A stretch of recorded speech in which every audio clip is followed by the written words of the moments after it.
Now, we rely on them to deliver goods around the country, but now a national shortage of parking spaces for HGV vehicles are causing significant problems. It means that each night, thousands of lorry drivers are forced to park in lay-bys and industrial estates. Well, new research has found designated truck stops and motorway service areas don't have space for more than a fifth of the HGVs in England. Well, Will Hollis is just off the M1 for us this morning. How big a problem is it really for these people who are driving for a living, Will?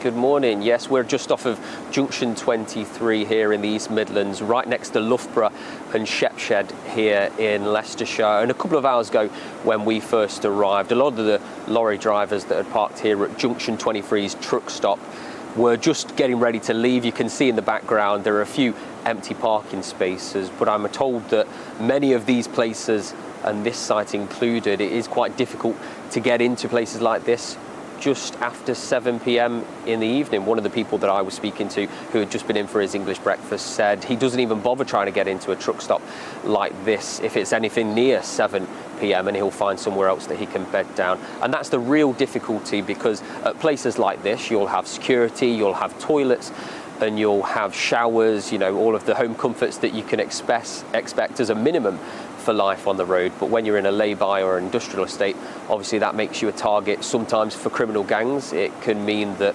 you're not in a safe position. You certainly won't have a toilet in the middle of an industrial estate. And this is a massive problem, not just here in the Midlands, but around the country as well. Here in the East Midlands, 92% of HGV parking spaces fill up every single night, but that isn't even the worst. In the southeast, you can expect fewer HGV parking spaces to be available, as well as the east of England. And while it brings all sorts of problems just like that in terms of not being able to use the toilet, it does make them a very unsafe place for it means that people find themselves in very unsafe conditions at the side of the road in lay-bys and industrial estates as well. So it is a really difficult position that the industry is finding themselves in. We know that from a year ago we've had major problems to do with having enough people to drive the lorries, and now many of them are finding that they can't find parking spaces either.